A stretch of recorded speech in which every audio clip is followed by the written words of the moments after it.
ሰሞኑን ሶሻል ሚዲያ ላይ በተደጋጋሚ አንዳንድ ቅሬታዎች ይነሳሉ ከህክምና ባለሙያዎች የደሞዝ ማነስ ጋር ተያይዞ ኑሯችንን በደንብ ለመምራት የሚበቃን አይደለም ሚሉ በደንብ ቅሬታዎችን ስንሰማ ነበር ምናልባት ይህን ችግር ደግሞ በተወሰነ መልኩ ሊያቃለል ይችላል በማለት አንድ ብድርና ቁጠባ ተቋም ለህክምና ባለሙያዎች ብቻ ለጤና ባለሙያዎች ብቻ ሀገር አቀፍ የገንዘብ ብድር እንደሚሰጥ አሪፍ መዝናኛ ክፍል ነገር የምስራች ይዞ መጥቷል ምክንያቱም ጉዳዩ ሲሪየስ ነው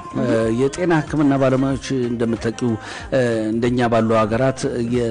ተጠቃሚ ማለት የታካሚው የህመምተኛው ቁጥርና የዶክተሩ ቁጥር አይገናኝ አንድ ዶክተር ምናልባት ለ40,000 ሰው ሊሆን ይችላል ከዛ ጋር በተያያዘ የተለያየ ጫናና የዚህን ያሸክም ያለበት የሙያ ዘርፍ ሆኖ ሳለ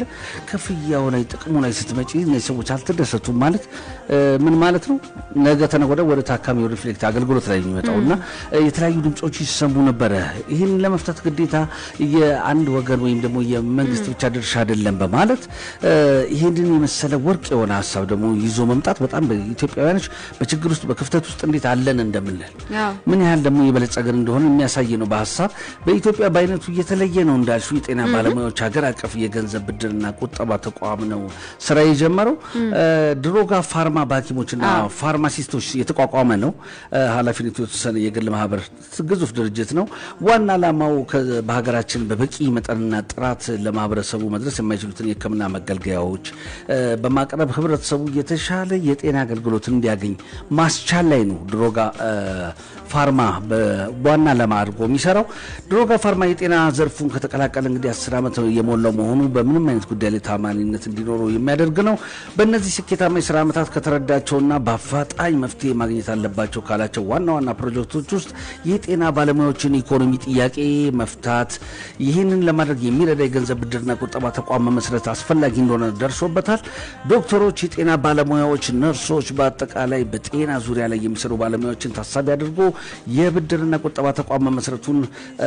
በባለሙያዎቹ ዘወትር የሚነሳውን የኢኮኖሚ ችግር ጥያቄ ለመፍታት ትልቅ እርምጃ መሆኑን የተመሰከረለት ይገኛል በቀላሉ የሙያው ባለቤቶች ብድር የሚያገኙበትና በህይወታቸው ላይ ለውጥ የሚያደርጉበት ፍላጎታቸውን የሚመክቱበት ለጥያቄዎቻቸው ምላሽ የሚሰጡበት እድል ያመቻቸው የጤና ባለሙያዎች የቤት የመኪና መግዣ ቢያስፈልጋቸው ወይም ደግሞ የህክምና ተቋም አሊያም ፋርማሲ ለመክፈት ቢያስቡ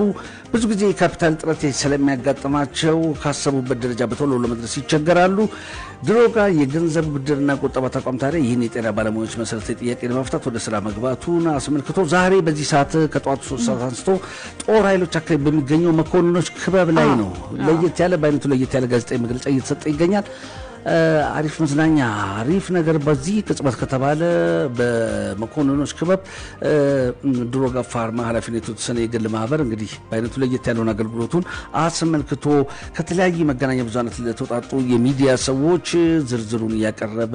የምስራቹን እየነገረ ይገኛል እኛም ይበል ብለናል በጣም ደስ ይላል በጣም ያስቀና ሐሳብ ነው